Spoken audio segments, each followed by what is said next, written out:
Okay, I think we should just go ahead and start. I don't know who is here yet, but we will launch away. I am Liza Trombi. I'm the publisher and editor in chief of LOCUS Magazine, and today I have author Daryl Gregory with me. Say hello, Daryl. There we go. Hello. Excellent. Daryl is a multi-award winning author of a number of books. He won the Crawford Award with Pandemonium and has since written After Party, Harrison Squared, We Are All Completely Fine, Spoonbenders, Revelator, and novella, The Album of Dr. Moreau. And yesterday, his latest book, When We Were Real from Saga, was released April Fool's Day. I don't know how you know whether or not it actually happened. Right? The book Um, arrived, so I'm going to assume that it's real. right. And this is a sort of Canterbury Tales style road novel about a couple of friends, some nuns, a rabbi, a confused dad, and his more confused teenager, a social media creator. I'm probably forgetting somebody, but who are all out on a bus tour of America of the glitches, the tour of the impossibles, which are the glitches that have arrived since discovering that everyone lives in the simulation. So great setup. Um, but and they go on this tour of the impossibles, which is sort of like the roadside attractions, like the most gigantic rubber band ball or the Grand Canyon or whatever. And we'll talk about those a little bit more. But before we get to talking about the book itself, that it's hung it's hung on the idea of simulation theory or simulation hypothesis. And so I'd love for us to start by just talking a little bit about that, like what sort of like what do you think about it, what's intriguing about it, and what makes it such great fodder for a science fiction book. Right, right. Well, okay, so I mean, it's been in the news a lot, and of course, sometimes when the world is on fire, lots of people begin talking about like, oh, we're in the wrong sim run by the wrong people. And so uh, it goes. I mean, it really.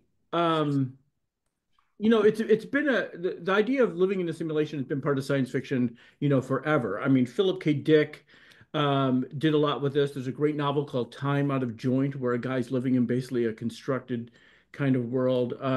That's an ongoing theme of science fiction. But Nick Bostrom is a philosopher who in his essay was in like 2003, where he proposed the simulation argument, which is not the simulation hypothesis exactly, but the argument is that he said there's three propositions, and one of them has to be true.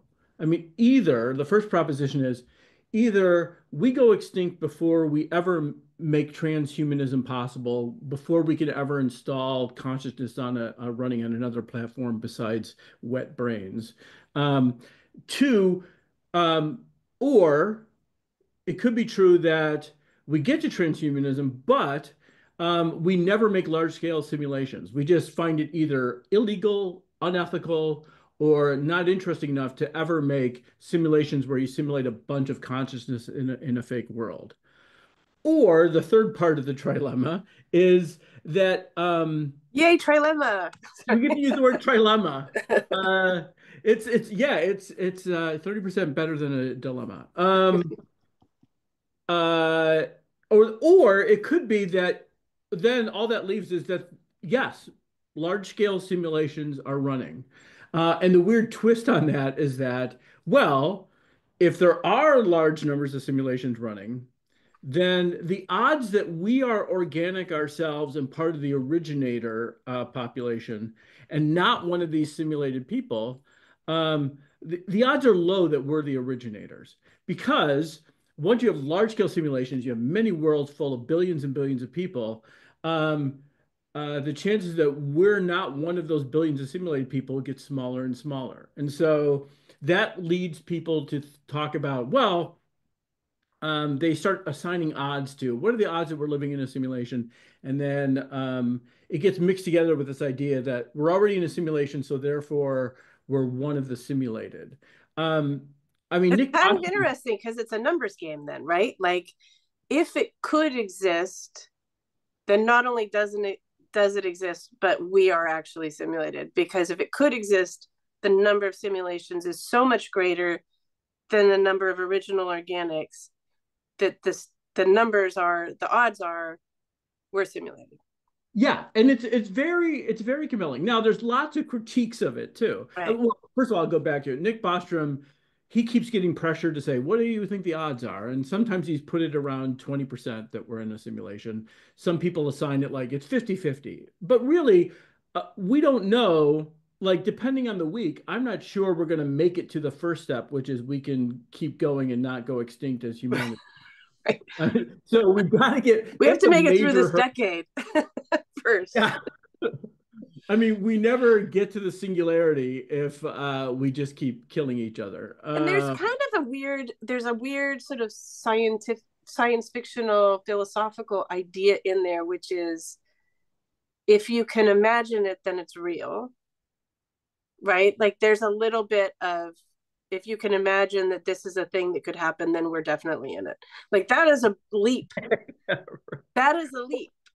Well, right, So and the critique of simulation theory and the people who are really are sure that we're in one. It's right now we cannot prove that we're living in a simulation or that we're not living in a simulation. So sort of declaring it is kind of a religious kind of argument. Like it feels to me as if this is true, so therefore let's play this out and maybe act like we are in a simulation. It, but and yeah, what you does that mean? So let's talk about the book then, because you have a big cast of characters who are very different, and they all have they they are like the pilgrims. They are all looking for something different, right? The pilgrims Canterbury Tales. They're all looking for something different, right? So they are not the other ones, and they're all looking for different kinds of answers or different kinds of experiences, and um and because the experience of being inside of us, knowing that you're inside of a simulation, you know it. um, means that everything that you've ever experienced comes into question, right? So we talk about maybe maybe you should do your synopsis of the story and then talk about the sort of your initial set of characters that was the impetus for it. Yeah. So I mean it's okay, so how did I get to this overloaded Canterbury Tales thing where there's 19 people on a bus and all of them have a story arc and all of them have a point of view and they all argue with each other. It started as a much simpler thing, which is me and my friend Jack did this cross-country trip from Chicago to California in a Mini Cooper, which I can't believe he got into that tiny little clown car with me. But we were driving across the country, and that was a great experience because we are good friends and we just talked and then we'd stop someplace and we'd drink and then the next day we'd be hungover so we wouldn't drink the next day. It was like a weird experiment. And we saw and Jack's idea was to stay and actually we took the southern route across the country sort of paralleling Route 66, and there's still some very old, weird motels. And Jack was like, I don't want to stay in any chain hotel. Let's only stay in the weirdest roadside motels we could find. So that's what we did. It was great. Um, so that was the impetus was like to talk like to sort of capture this experience and to talk about male friendship. So it's kind of a bromance. So it's about their relationship. And and also, and Jack said I could talk about this. Jack, a couple years after this, had sort of a brain tumor. I won't call it a scare. He had an actual brain tumor, had surgery. He's fine now, full recovery.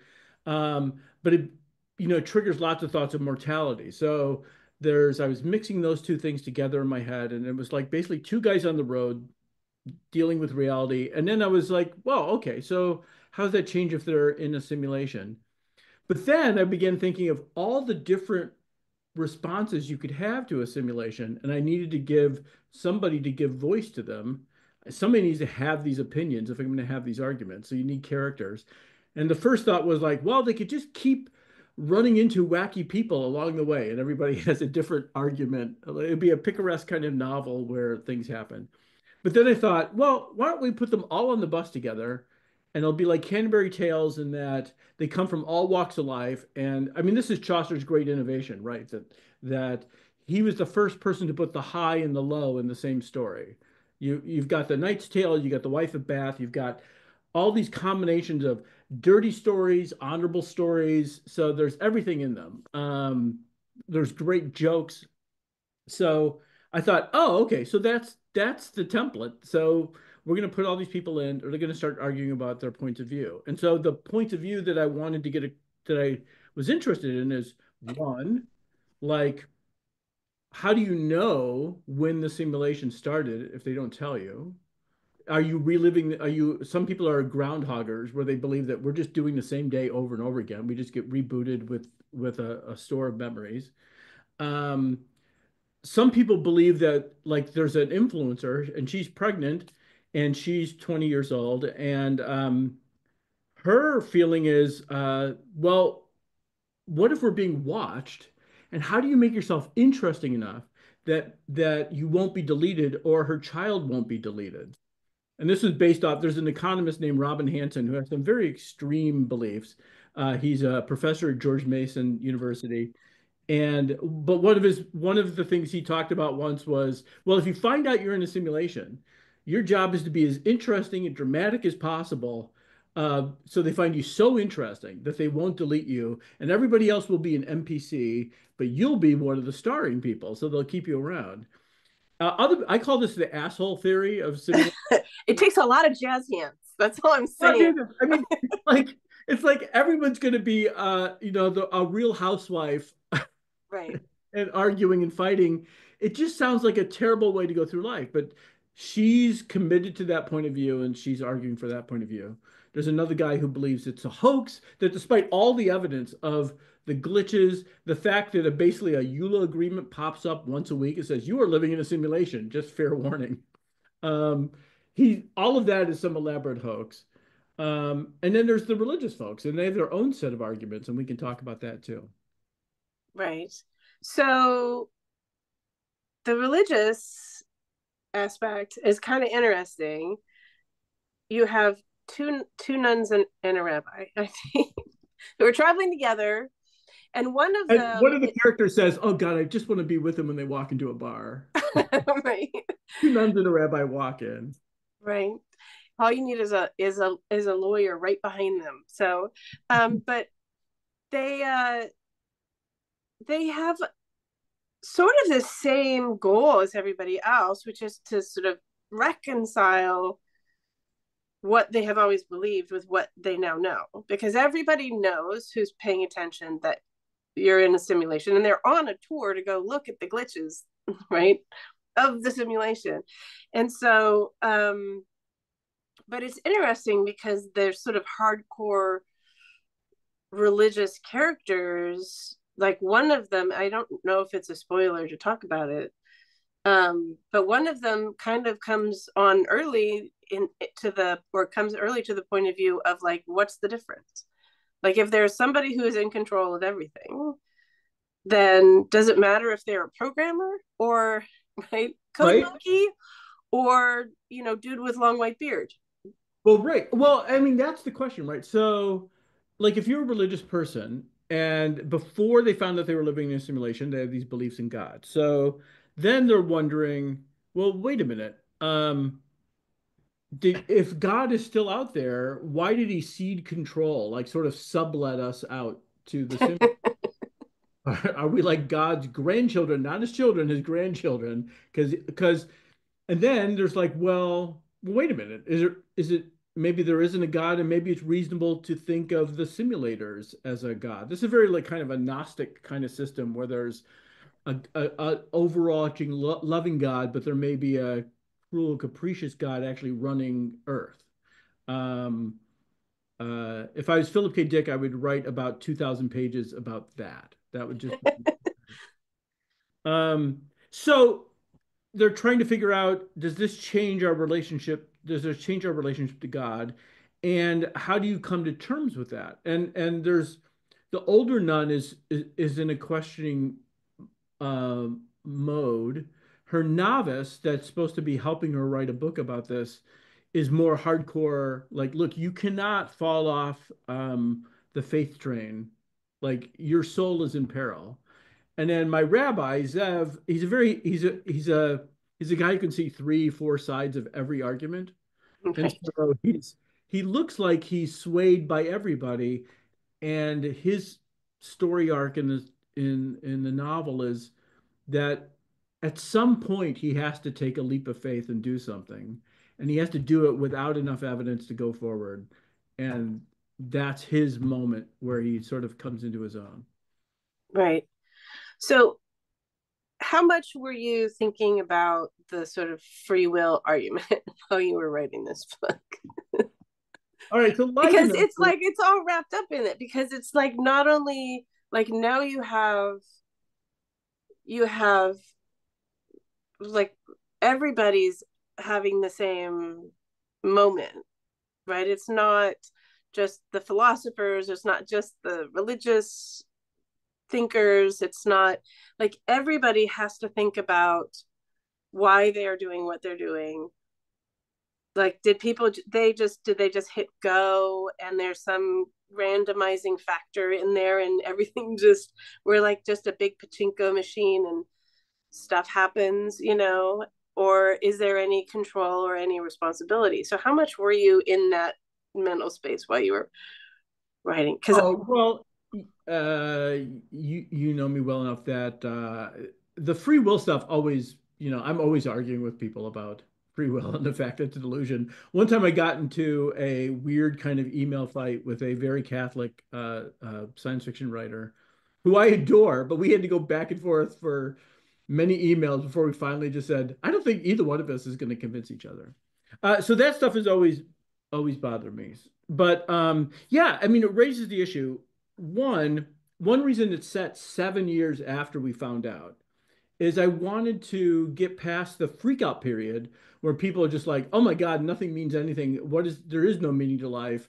And some of those people would have committed suicide or checked out. And now it's 7 years later. And my belief is that, like with anything, most people try their best to just stop thinking about it. Um, it's like we all finally got great video of UFOs, and the entire world sort of shrugged. We're like, well, they finally released those videos, and there's a government report, and we didn't really get many conclusions, and this keeps happening. Like all the JFK papers just came out, and we got nothing new. The thing is that a lot of people would stop thinking about it. But the people on this bus are on the tour because they're the kind of people who would be thinking about it still. right, And not freaking out, but still thinking about it seriously. And so free will is one of the things that they're wondering about, which is if you have are we code? And um, and is that somehow determining what we're doing? Yet I'm still conscious. I mean, the key part of this whole process is that and the reason why I want to do multiple points of view is that none of them are NPCs. There's certain beliefs that some people believe that we're just one of the 1% who are conscious and the rest of the people are unthinking bots. But every person on the bus, we get to dip into their consciousness. They're real, they love, and they suffer. And that was really important to me. So then that gets to the thing of, well, look, even if we're code and somebody else has programmed us and set us up, is that really different from us being a cloud of quarks that operate according to quantum mechanical rules? Like we don't walk around all the time thinking I'm just quarks, like I'm mostly space. Like this is so weird. We just go on with our lives.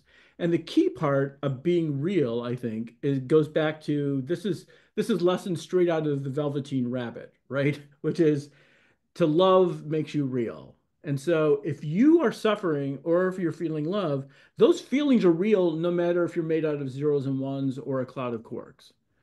And that was the point I wanted to lead readers to. I'm sort of giving away my conclusions, but after thinking about this for a long time, I thought, well, it doesn't matter if I'm made of zeros and ones and you're made out of zeros and ones and we're taking care of each other, that is all that matters really Right.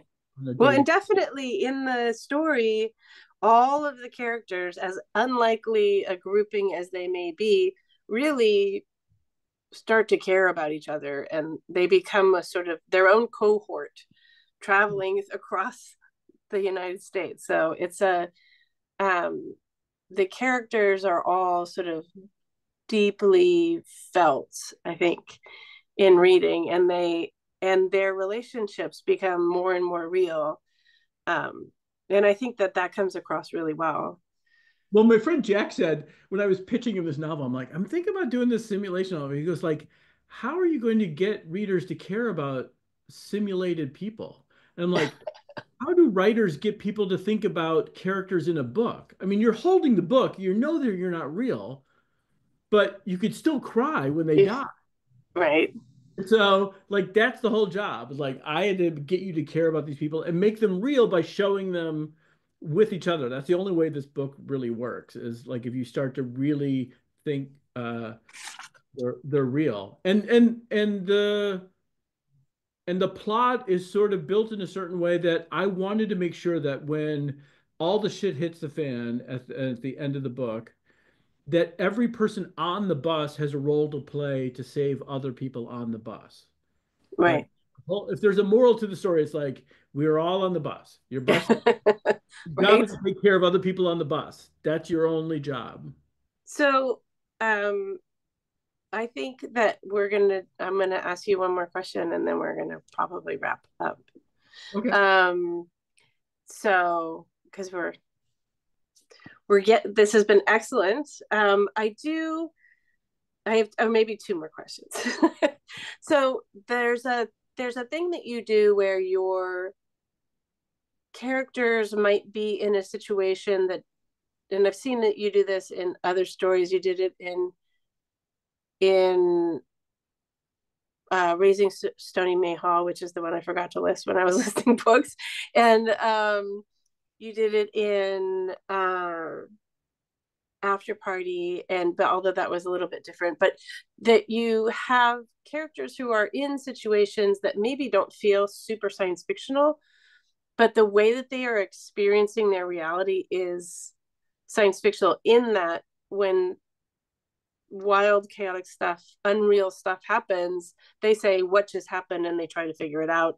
They have a sort of interrogatory mindset about what is happening to them.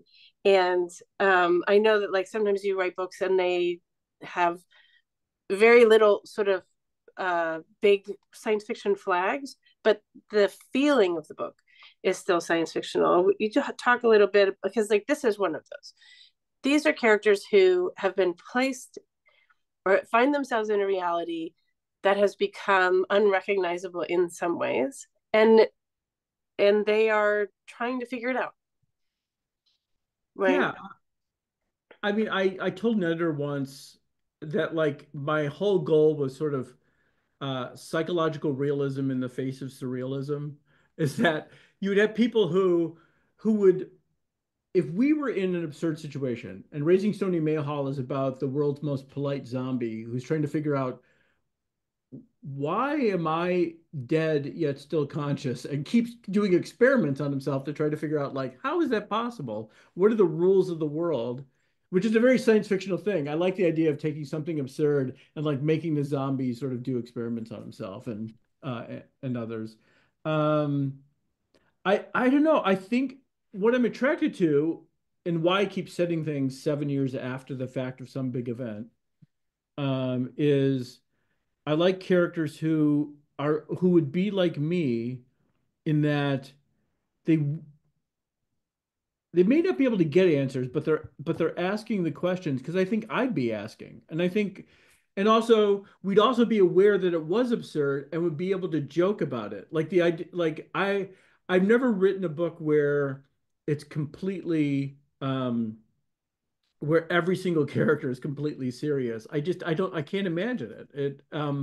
The darkest things can happen, and we'd be joking about it. right? And there's so much that we don't know right now. We don't know why we're conscious. Nobody has any kind of decent theory of why we're conscious. There's lots of things we're still arguing about dark matter. I was reading another article another day where like, well, maybe we've got some clues about what's happening there in dark energy. But there's tons of stuff we don't know. But that doesn't mean I like the whipsaw effect between there's there's huge things that we don't know, and we're trying to talk about them and ask questions, and yet we still have to still eat, and we still die, and we still we still stub our toes and get colds and be miserable. I like all that stuff. I don't know Right. if that's a question or not, but It was close enough. In the book, you have a set of characters called the protagonists. protagonists who are protagonisting all over your book and they are sort of idolize the Matrix as the sort of guiding work of how you're supposed to live your life, and that they can identify people who have main character vibes, and that they can identify people that are NPCs, and that and then they go and they kill them, right? Or they at least talk about killing them. And Right. so what there is some of that in the current dialogue. Like my Exactly. kids say that they're like, that's, oh, they're just an NPC, or oh, that's like main character. Yeah, I mean, there's a couple things. One is that there's a generational divide in the book where the younger people who spent more of their lives inside the simulation than older people who just during the last 7 years, the last small percentage of their life, suddenly that are find out they're in a simulation, have different reactions. So the kids are like, "Well, duh. I mean, this is clearly a simulation," and they're used to online gaming culture, and it's like, of course, there's NPCs. But I think what Elizabeth is talking about is the solipsism is an evil. I mean, the idea that you are conscious and other people are NPCs, I think, is just absolutely corrosive to many things. And the protagonists in the book who believe the Matrix is scripture, I mean, they believe they're the 1% of people who are conscious, and everybody else are bots, and therefore you can kill them without any moral consequences. They're just bots. You can just walk through them like you're walking through, a dungeon in Matt Dinamon's book. You can, and that was one thing I didn't like about The Matrix. I mean, I love the movie, and the movie's unbelievably cool, but it got me to root for people who were just laying waste through crowds of basically innocent bystanders, guys who were taken over by the agents, but weren't evil themselves, but they got shot all the same. And by the rules of the Matrix, they die. They actually die in their pods. We get little shots of people, convulsing in their pods and dying when they get shot. So I just found that hard to take. And so I'm not sure what Gen Z, I mean, you could tell me more about what Gen Z believes, but I do think this idea that I'm real, other people aren't quite as real, don't have feelings like I do, I think that's just corrosive. Um, your whole job in life is to find people that you love and trust and you can take care of. There's a really interesting theme in science fiction about sympathy for the artificial intelligence, and it kind of comes in like stark contrast to the reaction that people have had to generative LLMs and things like that. Like in science fiction, there's a lot Becky Chambers, and like in your book, there's this very strong feeling that once intelligence expresses itself as a person, that it deserves and requires the empathy and compassion of its creators and the people around it. And it's an ongoing thread in science fiction, and it's a funny thing that we are in this position where people are like, oh, no AI, right? Like nothing, not at all. And I totally understand why, but it's because they are not people yet, you know. But it's hard to imagine us getting to a place that when they are people, that people will respond that way. The Matrix response seems, certainly in this moment in time, to be a much more, or the protagonist from your books, the group, the protagonist, that response of like, there are people that aren't real and we can just lay waste to them because And I we think know you they're see not that real. We in don't have some any young, proof, but yeah, we know. and you see that in some young male mass shooters. The other people just aren't quite as real, Yeah. and so and it all looks a little bit like a first. I don't want to be alarmist about video games, and like when I was a kid, my mom was alarmed about comic books and playing D&D. She was very afraid that I would start raising demons, and that comic books led to violence, and then violent video games led. They don't. The evidence is very small, but there is a there is a danger of yeah, a proceeding as if people don't quite count as much as you do. Right. But that's the lesson in the book. Everybody counts. Everybody We're all counts. on the bus together and everybody counts. Okay. Awesome. I want to say one word to your donors. Oh yeah.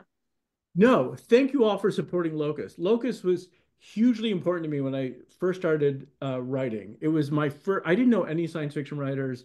It was my first peek into a larger world of like, oh my God, there's not only other, other writers, but there were interviews with folks, and there were really thoughtful reviews, which I didn't have any access to any of that when I started writing. So, and it's been a lovely thing. I mean, when I first started trying to sell a novel, the first thing I did was go through Locus and find out who the agents were by seeing who sold books to who. And then I just started spamming those people with my novel. And my first unpublished novel is unpublished for really good reasons. And it will never see the light of day. And I apologize now to those agents who had to read it.